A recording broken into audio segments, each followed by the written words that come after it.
now. Alex. I wanted to ask about a comment Senator Lindsey Graham made this morning. He said it was wrong that there's no good military option regarding North Korea. He said there's a military option to destroy North Korea's program and North Korea itself. Would the White House be supportive of that option? I'm sorry? Would the White House be supportive of that option to destroy North Korea's program and North Korea itself? Is somebody lost for those directions? Sorry, I just keep hearing somebody's phone talking or something. Yeah, the it's only very good distracting. military option against North Korea is to destroy North Korea's program and North Korea itself.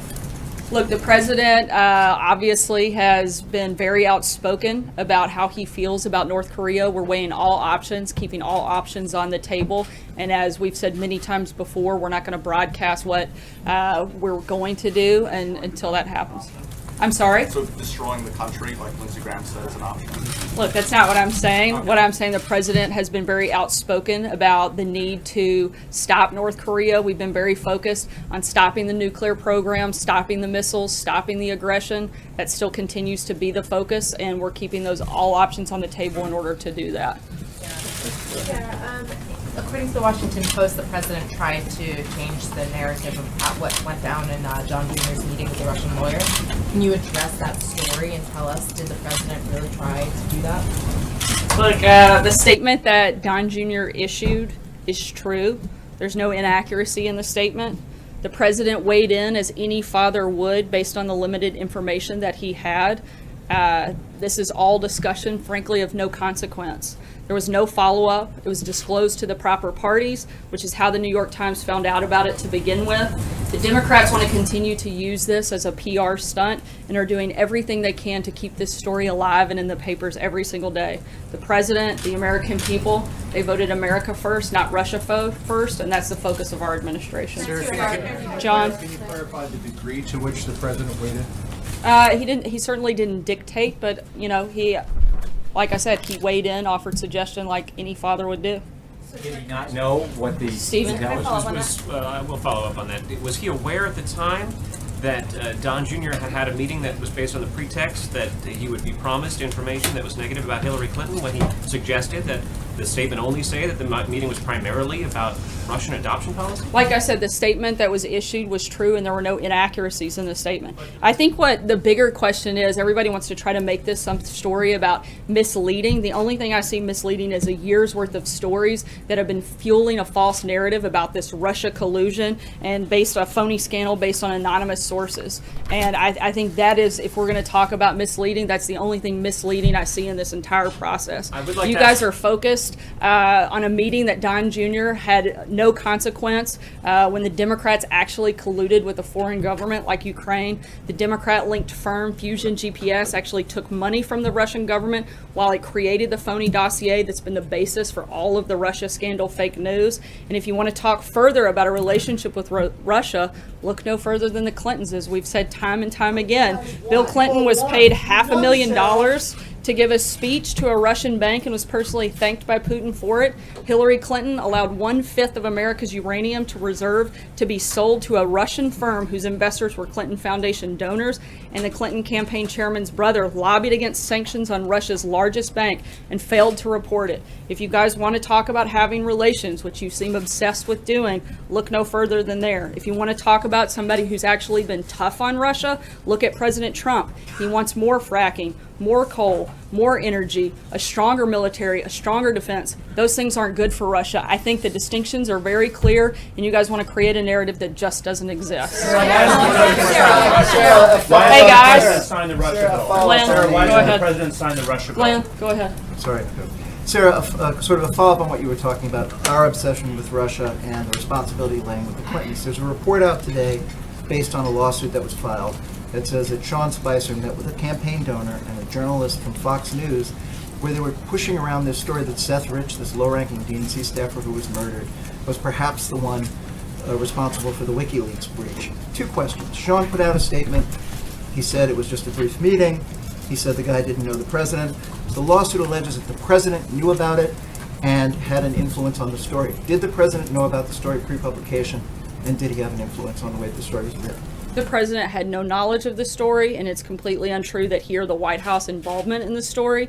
And beyond that, this is ongoing litigation, and I'd refer you to the actual parties involved, which aren't the White House. Does it disturb you that the press secretary for the President of the United States, who just gave this incredibly passionate pushback on us for focusing on Russia, does it disturb you, you just sped right past this, does it disturb you that there's an allegation out there in a lawsuit, and Sean Spicer admitted meeting with these two individuals, that this was discussed in your White House? That this He met with particular members theory- of the media. I don't find that to be He met with a a member of strange the thing. media who was You guys pushing- were all members he of was the pushing a media. story that was later retracted because it was false. He met with that reporter, and he met with a campaign builder. Does it disturb you? Does it say anything about this White House that you would entertain that kind of story? It doesn't bother me that the press secretary would take a meeting with somebody involved in the media about a story. None of that was disclosed. They had a conversation, and that was the end of it. You guys come to us with stories all day. I've taken meetings with the majority of the people in this room. I don't always know the nature of the story of which you're coming to talk to me about, but it's my job to talk to you, to listen, and I'm responding. The president didn't have knowledge of the story. The White House didn't have any involvement in the story, and beyond that, it's ongoing litigation that doesn't involve anybody in the building, and so I'd refer you to the parties that it does. I've got two questions for you, please. I want to follow up on something you said yesterday after my first question. You were on that flight back from the G20. Did you advise the president to be truthful in that statement that he was helping? I wasn't part of a conversation regarding the You were statement. not in the room at the time? Or in Well, that I mean, area at the time? I was in the air. I was on the plane, but I wasn't part of the conversation, so I can't speak to anything beyond that part. Yesterday, you said that the president was joking about his comments, putting suspects' heads, telling police officers they shouldn't cover their heads and putting them in the car. Was he making a joke about police brutality? Not at all. I think you guys are jumping and trying to make something out of nothing. He was simply making a comment, making a joke, and it was nothing more than that. What's so funny? What's funny about Should that? he apologize for that issue, joke? On that same issue, the head of the DEA wrote immediately after the president made those remarks to officers of the DEA, telling them to disregard them and saying he had an obligation to speak up when something wrong happened. It wasn't a directive. It was a joke. There's a very big Seriously, so difference. why was that not clear? to Olivia? people on the DEA? Sarah, has the president signed the Russia, North Korea, Iran sanctions bill? I'm sorry, has he signed it? Yes. He has not, but as we put out a statement earlier this week, he will, and we'll let you know when the details and final plan. What's on the that come. delay? What's the delay here? You guys have had this since Friday. What's holding him back? It's always, there's nothing holding him back. There's a review process, a legal process. They're going through that, and he'll sign the bill, and we'll let you guys know. Margaret. Thanks, Sarah. I have two questions. The first is there's a really interesting story out just before the briefing began by Defense One talking about Air Force One, and it says that the U.S. Air Force has found an alternative to get the price down as President Trump wanted, and that was to buy a pair of Boeing 747 jetliners that were abandoned by a bankrupt Russian airline. Can you verify the accuracy of the story? Do you know if that's correct? I can at this time. It's something I'd have to check into and get back to you. Okay. And then I also wanted just sort of an update on the new Chief of Staff, General Kelly. Can you talk to us sort of in broad strokes about the calls and outreach that he's made so far, leadership in Congress, folks outside of Congress, any governors, and that sort of thing? Just can you talk to us broadly about the message that he's sending and the people that he's talking to both inside and outside of the administration? I know he's spoken to a number of members of Congress, as well as a large number of individuals within the staff. He's taking time to get to know everyone here in the building that he hasn't met previously through his other role, and working through setting up, new processes and kind of setting the tone, I think, for a White House that under his leadership will be very focused on the president's agenda. As we've been doing the last 6 months, we're going to continue on that track, and we're going to do that under General Kelly, and we're very excited to work alongside him in that process. Hallie? About the president's agenda, and I'm obviously sitting here and I heard you list off a list of reasons of why you think that the media should be focusing on Democrats, not the president. And not to belabor an obvious point, but Hillary Clinton is certainly not in the Oval Office. Donald Trump is. And there seems to be a trust deficit that is being created with some on Capitol Hill. And I want to tell you what Lindsey Graham said this morning on the Today Show. That he says if this is true, this Washington Post reporting, it was a bad decision by the president, which will make us ask more questions. When you get caught in a lie about one thing, it makes it hard to say, well, just let the other stuff go. Is this what is hurting the president's legislative agenda, this credibility issue on the Hill? I think what's hurting the legislative agenda is Congress's inability to get things passed. Can you Go ahead. elaborate on that a little bit, Sarah? Because clearly there is a concern from some Republicans that the president is not always being as truthful as he could be. How does he plan to address that? I think by being truthful and transparent as he has every single day. Go ahead. Thank you, Sarah. I'd like to return to North Korea. With North Korea continuing to escalate nuclear tensions, can we expect any actions from the administration to ratchet up pressure of actions on China? As we've said, we're not going to broadcast movements on things like that before they take place, but we're going to continue to work with our allies, continue to work with our partners, and again, the goals are to stop the nuclear program, stop the missiles, stop the aggression. With North Korea, we're going to continue looking at the best options and ways to accomplish that. And can you say what some of those options might be? Not at this time. John? Sorry, John Gizzy, you had your hand up when I first went back to you. Thank you, Sarah. Happy to go to somebody else named John. You said yesterday I think you said yesterday that there would be no reshuffle in the cabinet, meaning General Sessions would not move over to the Homeland Security. Is that correct? Correct. And does that also mean that Secretary of State Chris Kobach, the Vice Chairman of the President's Commission on Electoral Integrity, would stay in his position and not be considered for Homeland Security? I'm not aware of any movements for him, but as always, when we have a personnel announcement, I'll be happy to share it with you. John Decker? Thanks. Since we're in the Johns, I'll take with Thank that. you, Sarah. I was hoping just to follow up on North Korea, hoping you could clarify the administration's message that it has for North Korea. The other day, the president said, when asked about North Korea, we will take care of them, we will take care of everything.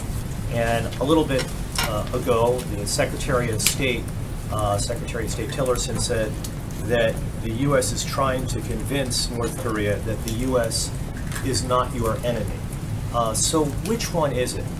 Is the president focused on North Korea as an adversary, or is Secretary Tillerson correct that the U.S. is trying to send this message that the U.S. is not North Korea's enemy?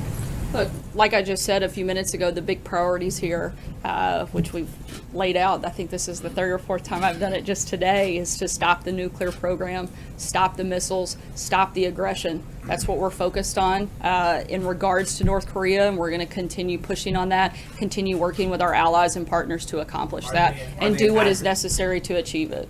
Are they an adversary? Does the Look, President Trump I think in some ways they get to decide by the actions that they take. If they want to stop their nuclear program, stop the game, stop the missiles, stop the aggression, then I think we may be able to find ways to move forward. But those are the priorities of this administration. Dave. Sarah, thanks. Secretary Mnuchin had a meeting on the Hill this morning with Senate leaders about the debt ceiling. Apparently, according to reports, they didn't get anywhere. Obviously, this has the potential to affect the stock market rally that the president is so pleased with. I think the whole country's pleased yes, with it. Yes, that's true. Do you have any reason to believe at this point that you're going to get the debt ceiling issue done by the end of September? Look, to ensure that we have robust economic growth and promote fiscal discipline, the Trump administration believes it's important to raise the debt ceiling as soon as possible. Over the past 2 decades, members of Congress and presidents from both parties have raised the debt ceiling 15 times, and we look forward to working with Congress to ensure the full faith and credit of the United States government. Sarah. April. Thank you. Since you said my name so politely. Thank you, Sarah. So. Somewhat sarcastic. Me being sarcastic? No, never. Go ahead, April. All right. Sarah, when it comes to this joke that the president said Friday, you have many organizations, to include police organizations, the NAACP, and the American Citizenship that is upset about this. Could there be an apology from the president, and what does he view as reasonable when he's not joking when it comes to use of force from police? I would have to ask on that specific question. But do you think that the president is remorseful for what he said because of the outcry from Friday? I think the president supports our law enforcement, and he supports the protection of the citizens of this country, and he wants to empower our law enforcement to be able to do their job. I don't think there's anything beyond that. Zeke. Thanks, Sarah. First, following up on Olivier's question, you mentioned that there's a legal review of this legislation, but the White House has already said that the president will sign it. So what is the nature of that review? If presumably there was some review before putting out that statement. As with every very particularly complex piece of legislation like this is, there's a legal review, and once we sign that, we'll work through and put more of the details of that process out. And separately, one more for you. Last month, the president had delivered a warning to Congress a couple of times not to take vacation in August. What is the status of the president's August plans? Does he plan to leave Washington? For how long? And what will he be doing during that time frame? We'll continue to keep you guys updated on his August schedule as those details are finalized. The Coast Guard Commandant says that he won't turn his back on transgender troops, which would seem to preclude adhering to the president's directive on Twitter. Does the White House consider that he's refusing to follow an order? I haven't heard those comments or had a chance to speak with any about it, but I know that the goal is to work with all of the relevant departments, primarily the Department of Defense, to lawfully implement that new policy. Sarah, you just told April that you would have to ask the president if an apology would be appropriate. Are you saying you will ask him and get back to us? No, I said I would have to in order to answer that question. Well, could you please? I'll let you know if I do. Also, on General Kelly, you said yesterday that everybody's now reporting to the president through him. Is that an accurate characterization? Right, like I said, that General Kelly has full authority So does that in the mean White nobody House. can wander into the White House on their own? Is he going to post I don't think somebody anybody outside can the wander Oval into the Office? White House on their own Excuse me, without into the Secret Oval Service Office, into the stepping in. Oval Office? Can his daughter, can his son-in-law, can Steve Bannon wander into the Oval Office to I don't talk think to him anybody just without the- wanders into the Oval Office. Look, this is the White House. He's the President of the United States of America, and there are processes But it's pretty and informal here normally, right? I mean, people talk to him. They don't wait to get approval to talk to him. look, General Kelly is going to work with the entire team as he's been doing over the last couple days. He's done a great job of sitting down and talking to individuals about the needs that they have, the conversations, and putting a structure in place. There's nothing abnormal Can about top that. staff talk to the president without the approval of General Kelly? I don't know that I would say approval is the correct word, but I certainly don't think it's like we're getting permission slips signed. But I do think that there is something to having a structured process in order just to make things run more smoothly at the White House. What is the president's reaction to two opposition leaders being jailed in Venezuela? Can you say that again? What is the president's reaction to the two opposition leaders being jailed in Venezuela now after the sanctions from yesterday? Overnight, the regime of the Venezuelan dictator Maduro detained two leading opposition figures following its outrageous seizure of power through sham elections this weekend. The vice president spoke with Mr. Lopez just last week, and he and Mr. Ledesma are political prisoners held unjustly by the Maduro regime. The United States condemns the actions of the Maduro dictatorship, and we hold Maduro personally responsible for the health and safety of both men and any others seized by his dictatorship. Is the president already considering increasing the sanctions and perhaps going after their oil exports? Again, I'm not going to broadcast, as Secretary Mnuchin said yesterday. We'll consider all options and keep you guys updated. On healthcare, you said earlier that what's keeping the president's agenda from going is Congress and their votes. The president has said he wants to see healthcare done before anything else, and yet that's not the message we've seen from the Senate Majority Leader, Mitch McConnell, in the last few days.